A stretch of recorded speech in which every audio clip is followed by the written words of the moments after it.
Amigos telespectadores da Rede Vida de Televisão e do programa Páginas Difíceis da Bíblia. Estão vendo como as páginas bíblicas, em profundidade, não são assim simples de serem lidas, compreendidas, interpretadas, bem interpretadas? O nosso programa tem esta finalidade: fazer com que o obscuro ou superficial se torne profundo e profícuo para cada um. Bom dia, Padre. Bom dia. Bom dia a você que nos acompanha todos os domingos, sempre no mesmo horário, pela Rede Vida de Televisão. Pois é, são muitas as páginas e um livro, na verdade uma biblioteca, que contém em si muitas páginas difíceis. Mas aqui estamos nós, que com o auxílio de um mestre experimentado na vida, seja pelos anos, seja pela própria experiência na arte de ler e entender os textos, o Padre Fernando, cá estamos nós, prontos e disponíveis para ajudá-los e auxiliá-los. E hoje, com um novo tema, não é, Padre? Sim. Um tema bastante expressivo, não é? Uma mancha preta. E a primeira pergunta é: mas por quê? Tem cabimento um tema como este num livro como o nosso, por ora analisado nos Atos dos Apóstolos? Quando foi na igreja que não houve mancha preta? Depende. Quando? Em que época? Mas logo nas primeiras comunidades cristãs, logo na segunda geração... Os homens são sempre os mesmos. Homem é um substantivo, o resto é adjetivo. Ignorante, sábio, branco, alto, negro, baixo, alto, baixo, rico, pobre, poliglota, edificante, desedificante. Tudo isto é adjetivo. O homem é sempre homem. Medieval, moderno, antigo, é sempre homem. E nós fomos feitos de barro, não é? Rege a lenda bíblica. E vamos voltar ao barro, não é? Exatamente. Pois é. Então, onde há isso, onde há homens, há sempre algo a desejar, alguma falha, algo a deplorar, algo a corrigir. E Lucas, que até então, até agora, deu a impressão de que tudo era maravilha, com este capítulo estranho, o capítulo 5º, mostra que, na realidade, as coisas se passavam de maneira um tanto diversa. Jesus não falava do joio e do trigo? Exatamente. Jesus não falava do joio misturado com o trigo? Houve alguma época em que o joio não esteve misturado com o trigo? Acredita-se que não. Só na parousia.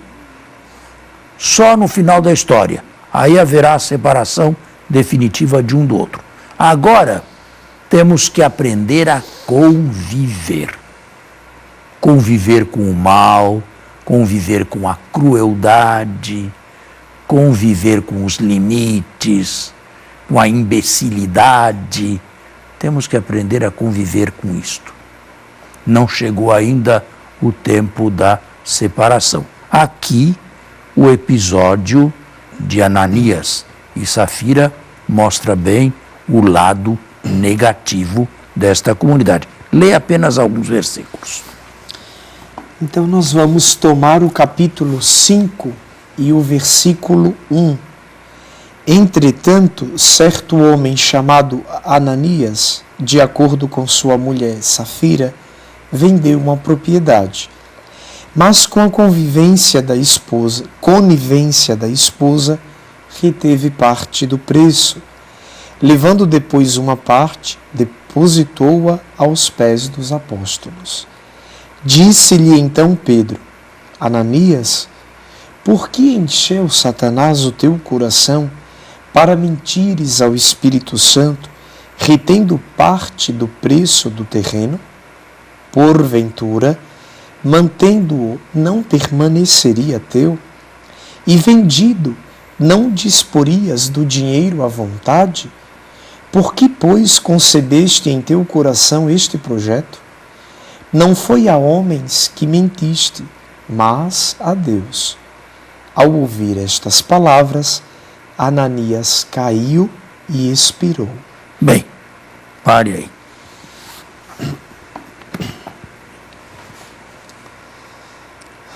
Milagres punitivos existiram na Bíblia? Imediatamente não consigo lembrar, mas, como é uma biblioteca, deve ter de tudo um pouco. Você se lembra do episódio de Elias quando Acabe queria prendê-lo e Elias estava retirado, solitário, ao que parece em cima de uma pedra ou o galho de uma árvore? Lá mandou um soldado com 50 homens para prender Elias. Os soldados chegaram lá com cautela. Homem de Deus, por favor, desce daí e acompanha-nos. Elias respondeu: se sou homem de Deus, caia fogo do céu e consuma a ti e aos 50 que estão contigo. Imediatamente caiu fogo do céu e consumiu a todos. O escravo de Eliseu, por conta de Eliseu, castigo de Eliseu, ficou leproso. Nós temos exemplos no Antigo Testamento de milagres punitivos. Nos livros dos Macabeus, nós temos o caso de Eliodoro. Conhece esse caso? Não, esse não. Que queria pilhar o templo no século II a.C. Queria pilhar o templo de Jerusalém, retirar o ouro que lá existia, o dinheiro lá depositado, e foi chicoteado por 2 anjos. Isso que por apareceram. ocasião das guerras macabaicas, não? Por ocasião das guerras No macabaicas. início. No Sim. início. Mas se você lembrava desse texto? Não. Pois é. No Novo Testamento temos milagres punitivos. Passando assim, não consigo lembrar. Nos evangelhos? Paulo não fez com que um opositor seu, Elimas, ficasse cego por algum tempo? Carta autêntica? Não está nos Atos. Está nos Atos, na primeira viagem missionária. Atrapalhava a pregação e Paulo, como castigo, lhe deu uma cegueira. O tornou cego. Mas a mentira de Ananias, padre, chegaria a tal ponto? Afinal de contas, foi uma mentira mais omissa, a meu ver, do que qualquer outra coisa, porque o terreno era dele. Não só isso, mas o pecado de Pedro não foi muito maior? Sem dúvidas. Que E por toca quê? no âmago da questão, né? E por que agora pune com a morte alguém que fez apenas uma pequena mentira?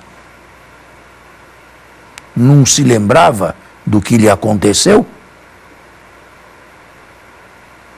De resto, Pedro está num lugar sentado. Entra em primeiro lugar Ananias. É golpeado de morte. Alguns jovens o levam para sepultar. E depois voltam para sepultar a mulher também. Dali a pouco entra a mulher, sem saber de nada. Pedro está há horas sentado no mesmo lugar. E a cena se repete com a mulher.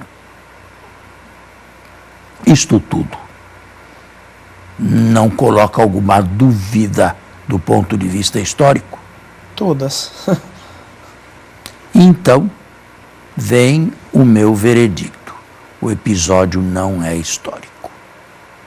Ele não Agora, é histórico, mas ele deve ter muito de catequético. Ele é catequético, sim, mas sem ser histórico. Ou diria, com outras palavras, existe ou pode existir, sou mais modesto, pode ter existido uma certa base. Um núcleo. Um núcleo. Mas a partir desse núcleo se formou uma série de tradições. Pode ser, por exemplo, que um casal tenha morrido em circunstâncias tais que a tradição levou a sério e o transformou em castigo de Deus, dando depois o texto que nós conhecemos. Isto aqui pode ser fruto de uma tradição, com alguma base. Vamos fazer um intervalo e voltamos. Ajudar ao próximo. Um programa que ensina os 10 princípios da gestão pela fé. Agradar a Deus é só fazer o bem, sem olhar pra quem. Acima de tudo, o amor. Eu não sei se eu fui claro na explicação que dei. Na verdade, o senhor usou uma série de imagens para tentar fundamentar que uma tradição, que o episódio trazido para o quinto capítulo do livro dos Atos é uma tradição. Segue Deveria haver outras tradições que não entraram aqui.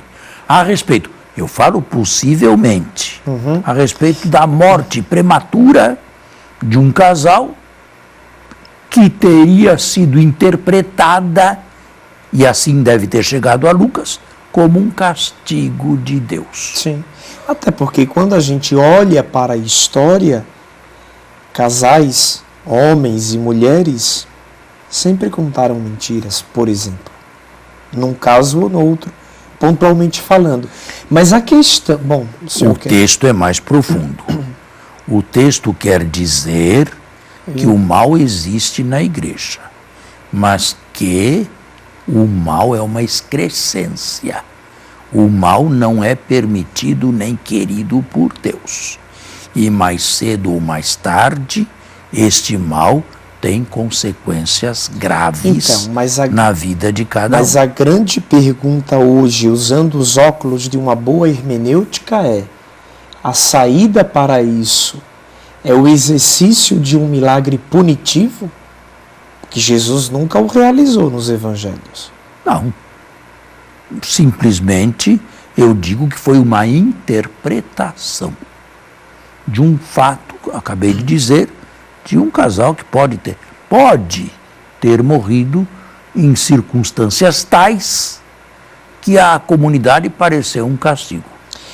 Mas olhando para esse episódio por outro lado... Eu não digo que Deus castigou, eu digo que a comunidade interpretou. Sim. Agora, por detrás desta interpretação vai a catequese, vai a verdade. Sim. Deus não é indiferente ao mal ou ao bem. Agora aqui eu abro uma pequena janela dentro da reflexão para tecnicamente lhe perguntar: a gente não consegue ver num episódio como esse o olho daquela lei do talião? Não. Olho por olho? Não. Uma retomada ao Antigo Testamento? Não. Você fez, Não, você aqui tem que não há pagar. olho por olho, dente por dente. Aqui não se pagou com a mesma mentira. Ananias e Safira não receberam outra mentira em troca. Eles receberam a morte. Que é algo bem descabido. Pois né? é, Bem... é uma coisa um tanto desproporcional. E, sobretudo, dada por Pedro, que deveria olhar um pouco para si e para o seu passado. Você está vendo que uma exegese assim mais séria levanta uma série de questões, e questões que são pertinentes, para não se aceitar a historicidade desse texto. Embora a palavra de Deus, e embora contenha a sua mensagem. Então, olhando sob esse aspecto, a pergunta é: não deveria estar aí? Deveria estar aí? Por que não? O começo da igreja de certa maneira, é um espelho para o que vem depois. Nós nunca tivemos problemas na igreja? Já perguntei, claro que tivemos, e temos. Hoje, por exemplo, se falaria da pedofilia. É um mal, né? Está vendo? E feito por quem? Realizado por quem? Por quem deveria ser o contrário. Com um descrédito horrível causado à igreja. Certo? Bem, é isto tudo? Eu acho que seja isso tudo, né? Se o telespectador acompanha a leitura, no versículo 10 vai dizer que no mesmo instante, ela, no caso a mulher, né, caiu a seus pés e expirou. E aí vem os jovens que entravam... Os mesmos que enterraram o marido estão prontos para enterrá-la também. Você vê que as cenas são, assim, digamos, artificiais?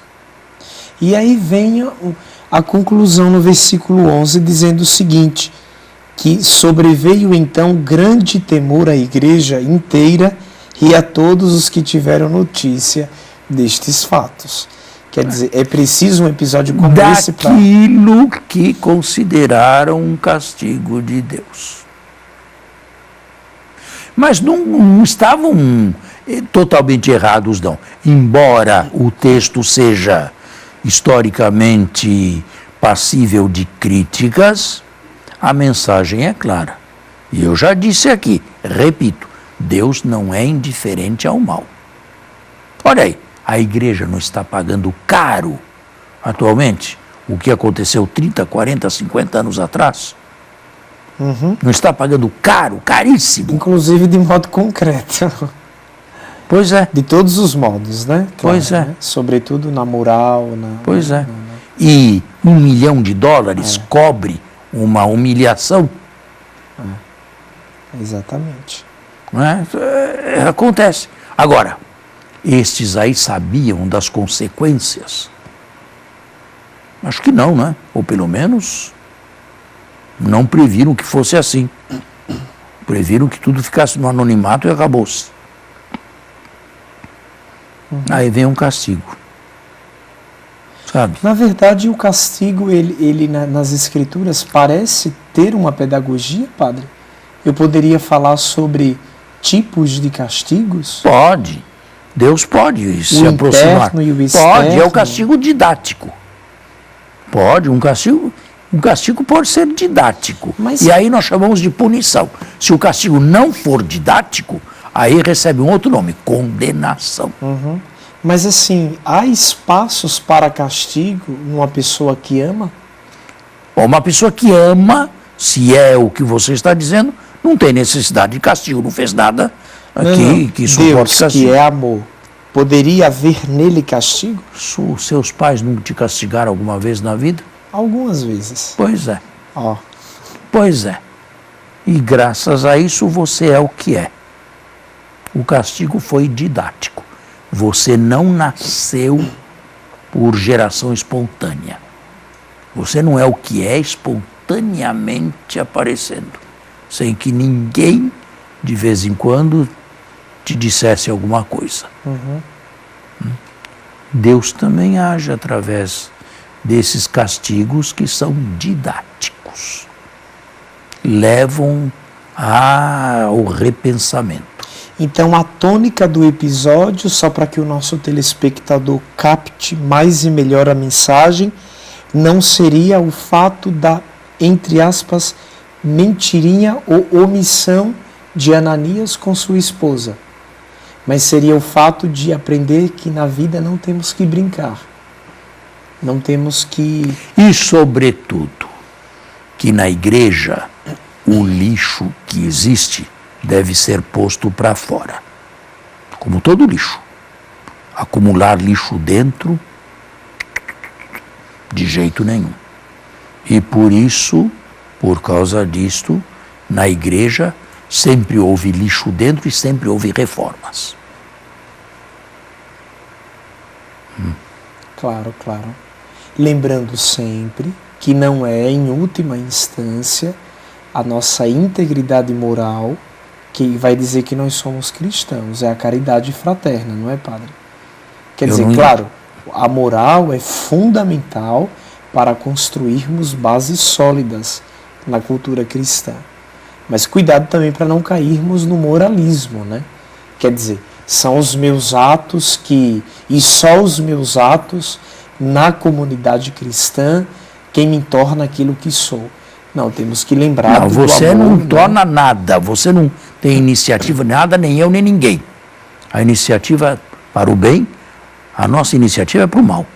A iniciativa para o bem meritório diante de Deus em Cristo vem dele mesmo. Mas essa teologia aí, ela cai por terra com a teologia do batismo, né? Deus no batismo implantou em mim fagulhas do seu amor. Não, ele não implantou em você, ele te revestiu Quer presente inicialmente de Cristo. Quer presente Mas você maior? tem a possibilidade de se despojar. De ser Ananias. Você tem a necessidade de retirar o Cristo que está em você. Não, mas você usa um termo muito pesado. A necessidade. A necessidade não, a possibilidade, eu falei. É sua. E será sua enquanto você viver nesse mundo, como minha também. Inicialmente, sim. Agora, se levar a sério o que eu disse, acho que no domingo passado, ou retrasado, se levar a sério que o único caminho que conduz a Deus é Jesus, se levarmos isto bem a sério, e não existe outro, de forma alguma, só Ele é a janela que abre para a eternidade, nenhuma mais, então nós levamos a sério as pegadas de Jesus, não é?